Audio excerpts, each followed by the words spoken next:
PM पाठशाला guys, आज हम जीसी लियोंग को ही अपना वापस आगे बढ़ा रहे हैं। 4 चैप्टर्स हमने ऑलरेडी कर लिए हैं, तो जो भी बच्चे चैनल पे नए हैं, do like share and subscribe to PM Pathshala. आपको पीएम पाठशाला में एक ऑथेंटिक प्लेटफॉर्म है जो करंट अफेयर्स, आपका स्टैटिक, तो आपकी बहुत सारे कॉम्पिटिटिव एग्जाम प्लस यूपीएससी के लिए भी आपको बहुत ज़्यादा एक स्मूथ आपकी जर्नी को करने के लिए ये प्लेटफॉर्म तैयार किया गया है। आज हम जीसी लियोंग का chapter number, GC Leong is a very basic किताब for your prelims, for your mains as well. आपके ज्योग्राफी के कॉन्सेप्ट को बहुत मक्खन कर देगा। जीसी लियोंग इतना अच्छा किताब है। तो इसी का आज हमने चैप्टर उठाया है हमारा, land reforms made by running water.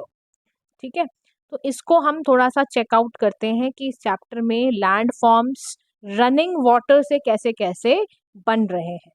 तो देखो, इसमें सबसे जो पहली चीज़ आएगी वो ये आएगी कि रिवर सिस्टम का डेवलपमेंट कैसे हुआ। क्योंकि देखो, जब ना रेन गिरती है, बारिश गिरती है, ग्राउंड्स में गई, वहाँ पर जाकर फिर वो ग्राउंड में जब सिंक हो गई पूरी तरह से, फिर वहाँ पर आपका इवेपोरेट होगा, इवेपोरेशन से एटमॉस्फेयर में जाएगी और एटमॉस्फेयर में फिर वो नई नई फॉर्म्स में निकल कर बाहर आएगी। देखो, कुछ तो ना एटमॉस्फेयर में चली जाती है, ठीक है, आपका वाष्पीकरण या आप इवेपोरेशन कह लो। कुछ जो पानी होता है वो स्ट्रीम्स बन जाता है, कोई रिवर की ट्रिब्यूटरी बन जाती है, ऐसे क्रिएट हो जाता है। ठीक है, अब अगर हम ना इसका ये देखें कि भाई आगे का, तो इसमें और क्या क्या होता है। अब देखो, जो रनिंग वाटर है यानी रिवर, रनिंग वाटर को ना आप रिवर ही समझो। एक बहुत बड़ा ये ना एक पोटेंट एजेंट होता है for your denuding the earth surface. Denudation का मतलब क्या होता है? देखो, अर्थ की जब हम सरफेस को लोअर करती जाए कोई चीज़, तो रनिंग वाटर क्या करता है? रनिंग वाटर एक बहुत बड़ा पोटेंशियल एजेंट है जो अर्थ के सरफेस को डेन्यूड कर देता है। तो डेन्यूडेशन का अगर आप हिंदी में भी अर्थ देखोगे ना, तो डेन्यूडेशन का जो मतलब आपका होता है वो यही होता है कि आप बेसिकली डिफॉरेस्टेशन काइंड ऑफ, ऐसे डिफॉरेस्टेशन में होता है ना कि परिवर्तन लाना, कई सारी प्राकृतिक प्रक्रियाओं के कारण जो चीज़ों में आपका इस तरह से जब चीज़ें डेन्यूड होती हैं, रिमूव होना बेसिकली एक कवरिंग का, तो उसको हम डेन्यूडेशन कहते हैं। अब डेन्यूडेशन जब होता है ना, तो देखो इससे ना जो भी रिवर्स के, रिवर भी इरोड होगी, ठीक है, आइस इरोड होगी, विंड इरोड होगी, वेव्स, ये सारी की सारी जो होती हैं रॉक्स को लेकर जाती हैं। डेब्रिस जो होता है लोअर लैंड का, उसको ट्रांसपोर्ट करके कहीं लेके जाती हैं। देखना, यही समझना आपकी कैसे ना लैंडस्केप्स तैयार होते हैं। अब जो भी इरोडेड होगा ना, देखो, but erosion can not take place unless the rocks was first weakened. सबसे पहले देखो, इरोजन ऐसा नहीं होता कि इरोजन हो गया और कुछ उसका इफेक्ट नहीं पड़ेगा। इरोजन कब तक नहीं होता? जब तक कि रॉक वीक ना हो जाए। पहले रॉक को वीक होना होगा, उसके लिए उसका कॉन्टिन्यूस एक्सपोजर, रेन का, फ्रॉस्ट का, विंड वेदर, ये सब उसको कॉन्टिन्यूस चाहिए, तब जाके वो इरोड होना शुरू होती है। जैसे देखो, ये तो आपका रॉक्स का है।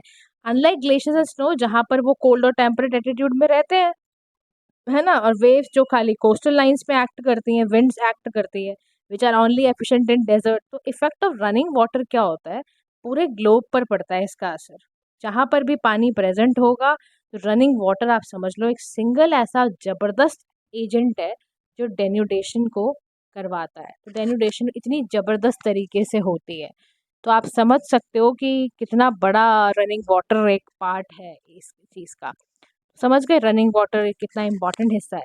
अभी कह रहे हैं जो ना सोर्स होता है, देखो रिवर के सोर्सेज हैं, ऐसे थोड़ा रिवर क्रिएट हुई। रिवर का सोर्स जो होता है वो क्या क्या होता है? रिवर का सोर्स होगा आपका जैसे स्प्रिंग है, लेक है, मार्श है, ये सारे इसके सोर्स हैं। But it is generally in upland regions में मिलेगा, जहाँ पर लैंड थोड़ा उठा हुआ होता है, वहां पर आपको स्प्रिंग, लेक, मार्श मिलेगा। जहाँ प्रेसिपिटेशन बहुत ज़्यादा होती होगी वहाँ पे स्लोप डाउन मिलेंगी, जहाँ रन ऑफ करके पानी जा सके, फ्लो में जा सके।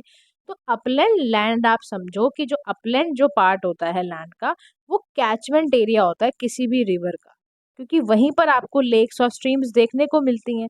तो अगर आप देखो अपलैंड को थोड़ा सा और समझने के लिए आप समझ जाओ एक ऐसा लैंड जो कि कोस्ट से ऊपर है, ठीक है, ऊंचा भूमि वाला जो पार्ट होता है ना, उसी को हम क्या कहते हैं? अपलैंड। ठीक है, तो ध्यान रखना, जो भी एलिवेशन से अबव लैंड होता है उसको अपलैंड कहते हैं। यहाँ पर फ्लडिंग जनरली कब होती है? जब राइपेरियन जोन से भी ज़्यादा बढ़ जाए, तब जाके यहाँ पर आता है। तो ध्यान रखना, upland is very important. Upland में ही आपके ग्रासलैंड, वुडलैंड, फॉरेस्ट वगैरह भी होते हैं, तो ध्यान रखना इस बात का भी। तो अपलैंड अगर देखो आप, जितना भी प्लेट्यू वाला जो पार्ट होता है ना, आप समझो हिल और माउंटेन जो पार्ट होते हैं ना, वो सब अपलैंड वाले रीजन में आते हैं। अब देखो, अपलैंड ना क्योंकि कैचमेंट एरिया की तरह काम कर रहा है, अब जो माउंटेन्स है बेसिकली, जो उसकी क्रेस्ट होती है माउंटेन की, वो पानी को डिवाइड करेगी, माउंटेन्स को डिवाइड करेगी, फिर यहीं से स्ट्रीम होते हुए निकलते हुए जाएगा। अच्छा, जो इसकी इनिशियल स्ट्रीम होती है ना, उसमें क्या होता है कि ना वो किसी स्लोप के कारण बनी है, तो उसको कॉन्सिक्वेंट स्ट्रीम कहते हैं। अब कॉन्सिक्वेंट स्ट्रीम क्या करेगी, बहुत नीचे तक जाते जाते जाते जाते क्या करेगी, बहुत सारी ट्राइब्यूटरीज से मिलके एक राइट एंगल बनाती है। डिपेंड करता है उसका अलाइनमेंट कितनी तेजी से हुआ और रॉक्स के साथ वो कितनी रोक पा रही है, उस हिसाब से वो अपना राइट एंगल क्रिएट करती है। अब जितनी भी रॉक्स हैं ये होमोजीनियस बेड्स पे क्रिएट हुई हैं, यूनिफॉर्म रेजिस्टेंस भी है, ट्राइब्यूटरीज भी वहाँ पे ज्वाइन कर रही हैं, तो क्या होता है एक समय ना ऐसा आ जाता है, एक ना इनकी वजह से एक ना ड्रेनेज पैटर्न, मतलब एक ट्री लाइक अपीयरेंस शुरू हो जाती है, जिसको हम डेंड्रिटिक ड्रेनेज कहते हैं। ग्रीक वर्ड डेंड्रॉन से निकल कर आया है, जिसका मतलब है ट्री। तो ऑन द अदर हैंड, अगर rocks alternate layer of hard या सॉफ्ट रॉक से बनी है, तो वो क्या बनाएंगी, वो रॉक स्ट्रक्चर का पैटर्न बनाएंगी। जो आउटक्रॉप्स जो रॉक है वो राइट एंगल पे मेन एंगल बनाती हैं, ट्राइब्यूटरीज उसको right angle and subsequent stream के फॉर्म में उसको ज्वाइन करती हैं। तो ध्यान रखना, कुछ इस तरह से ये निकल कर आता है। ये कॉन्सिक्वेंट स्ट्रीम है, ये बेसिकली ये ऑब्लिक ट्राइब्यूटरीज है, इंसिक्वेंट ट्राइब्यूटरी स्ट्रीम्स हैं। ये कैसे बनती हैं, जब पानी का जो बहाव है वो रॉक से टकरा टकरा के अलग अलग फॉर्म्स में ये बनाता है। ठीक है, तो देखो रॉक्स और ड्रेनेज पैटर्न वगैरह बनाने पर कैसे ये रॉक्स के साथ जब पानी का फ्लो आया, तो उसने नए नए पैटर्न्स को तैयार करा बेसिकली। ऐसे ही यहाँ पर ये ना आपका रेक्टेंगुलर तरह का ड्रेनेज पैटर्न बना रहा है। ये कहाँ बनाता है, जहाँ बहुत हार्ड रॉक्स हो या सॉफ्टर रॉक्स होती हैं, तो वहाँ पर ऐसा सा पैटर्न रेक्टेंगुलर शेप में बन जाता है, जिसको ट्रेलाइज्ड ड्रेनेज भी कहा जाता है। अच्छा, अब हम देखते हैं कि ना मैकेनिज्म क्या है ह्यूमिड इरोजन का, और ह्यूमिड इरोजन होती क्या है। Humid erosion basically entire scope of sculpturing effect of running water को कवर करती है, from the action of rain water to that of the rivers. देखो यहाँ पर समझना है हमें कि ना अर्थ की मास मूवमेंट होती है, weathered material, hill slopes down to valley, ये सारे के सारे बेसिकली लुब्रिकेटिंग एक्शन है वाटर के। अब यहाँ पर क्या हो रहा है बेसिकली, देखो मैकेनिज्म समझना, ह्यूमिड इरोजन कैसे काम करता है।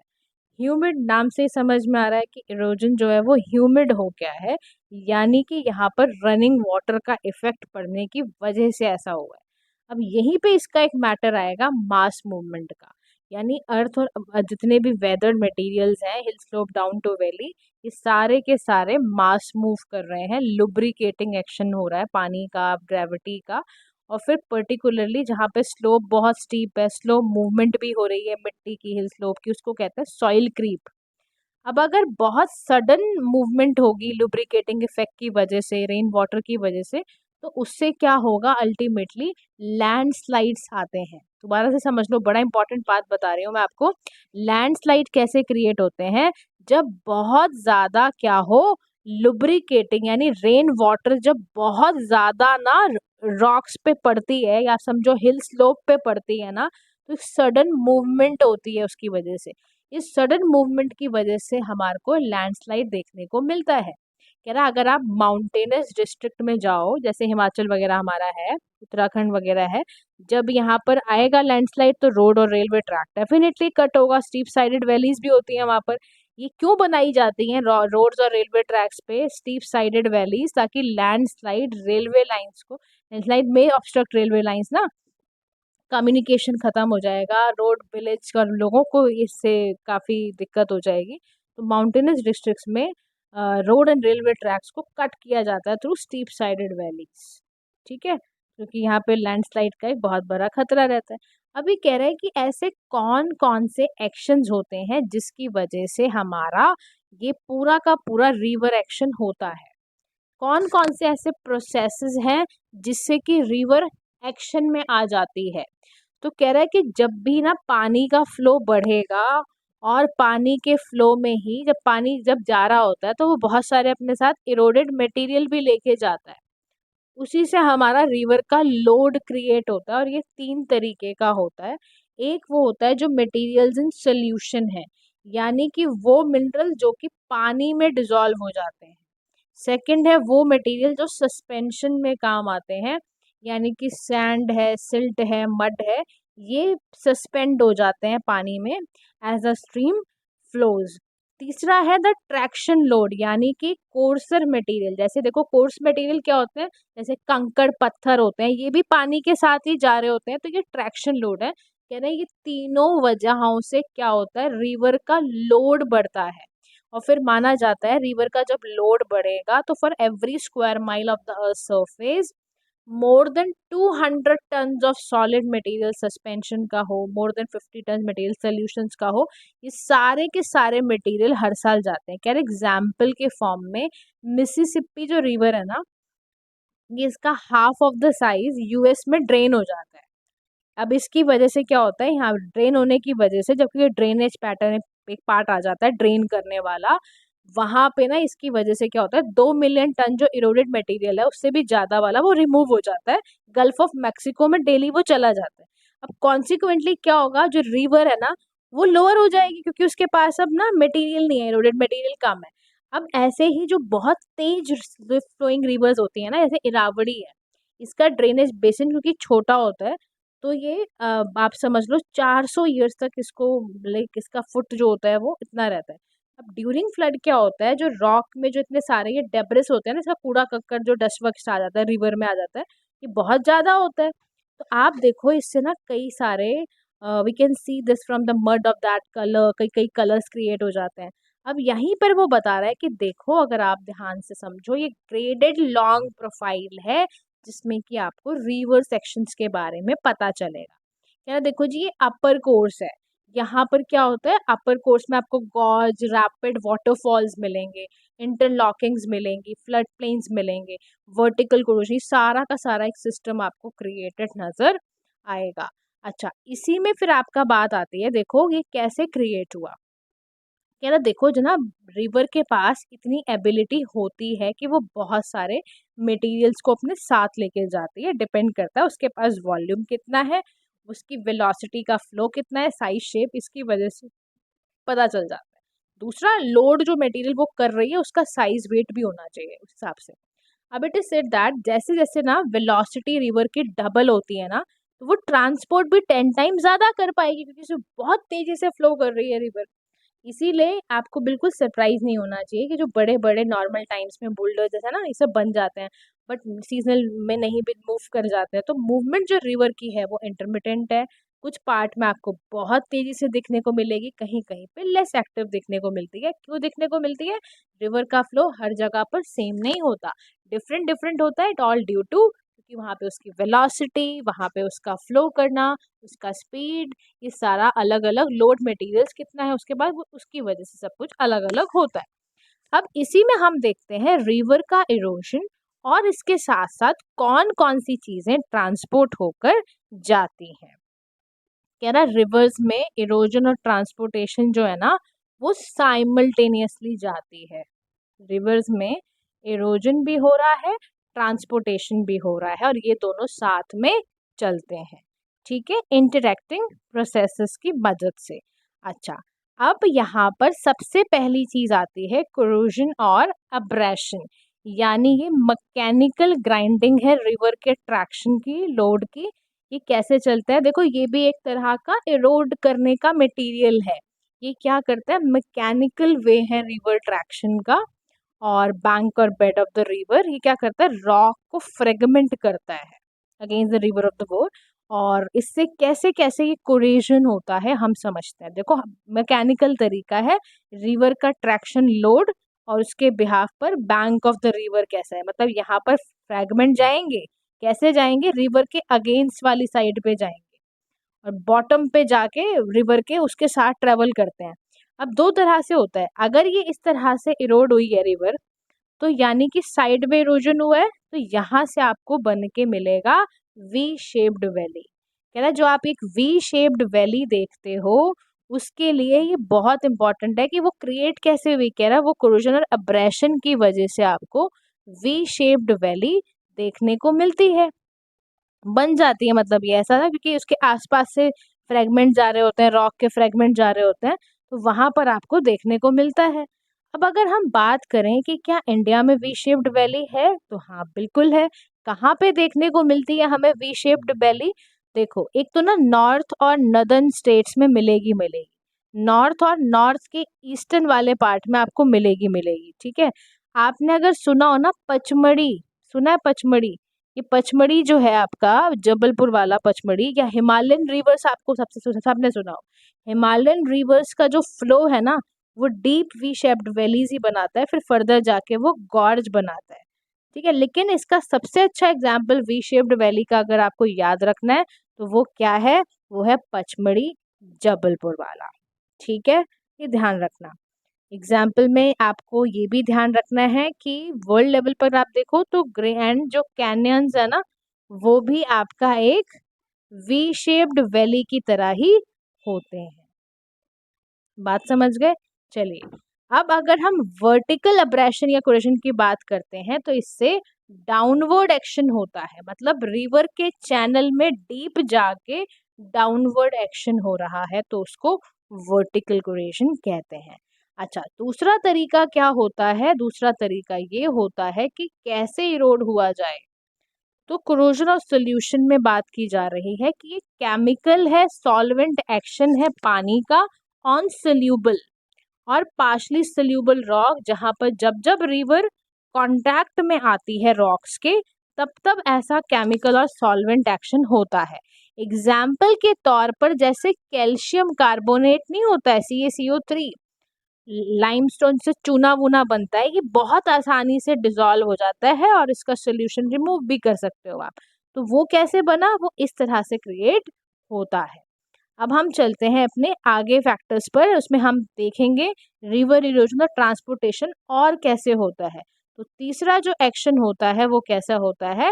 Hydraulic selection.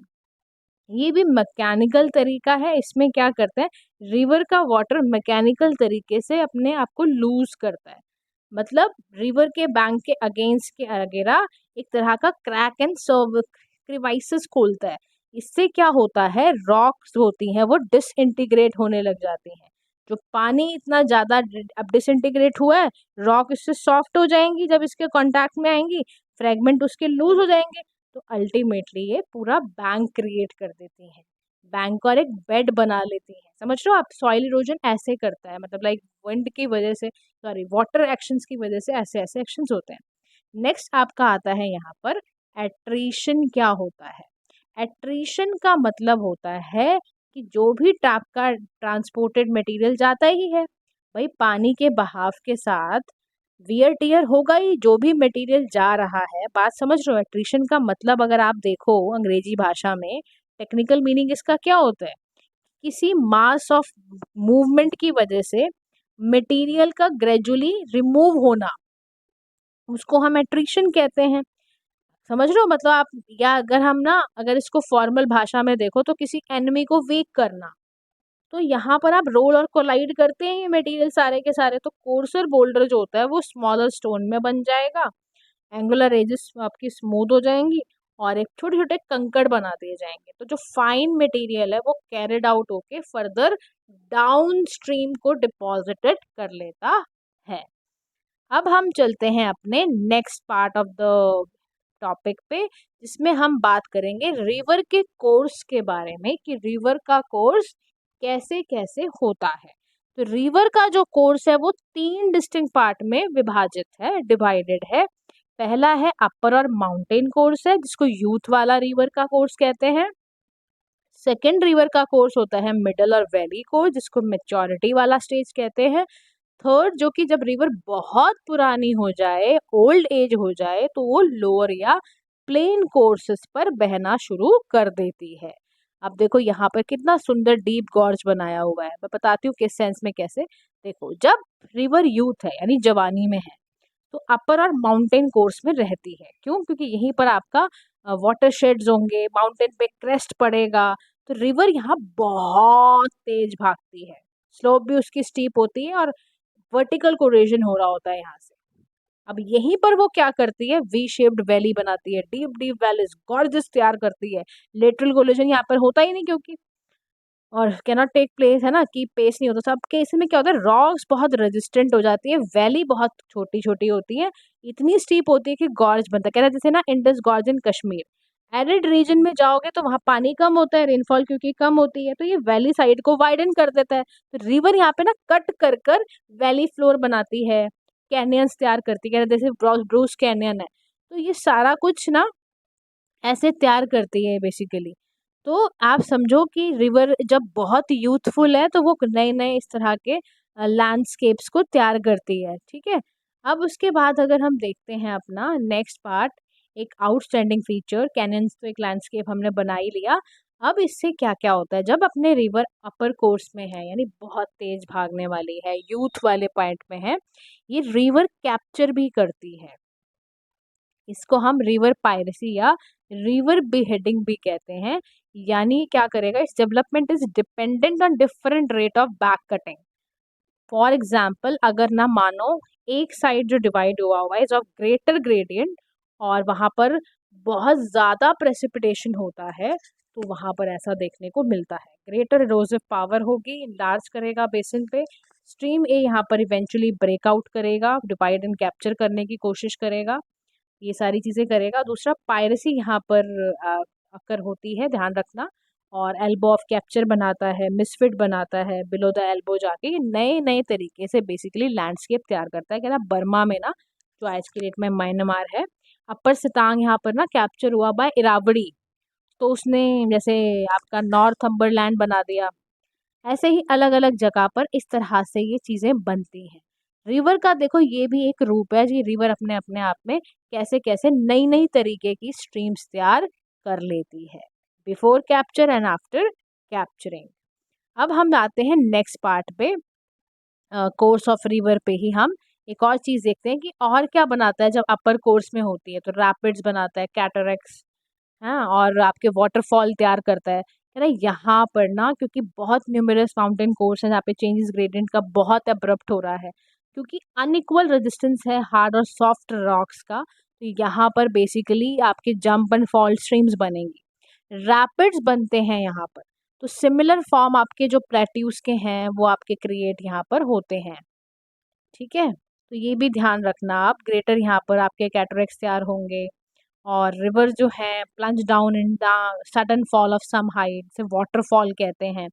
ग्रेटर फॉल होता है प्लंज पुल बीनीथ वाटरफॉल, बहुत सारे यहाँ पर वाटरफॉल भी तैयार हो जाते हैं। तो जब भी कोई जैसे बार ऑफ रेजिस्टेंट रॉक है, जैसे नाइगरा फॉल है आपका यूएसए का, वो ऐसे ही क्रिएट हुआ है। कहते हैं जब ना कभी कभी ऐसा होता है कि जब पानी का फॉल्ट लाइन स्कार तैयार हो जाती है रिवर्स के अक्रॉस, तो विक्टोरिया फॉल बन गया।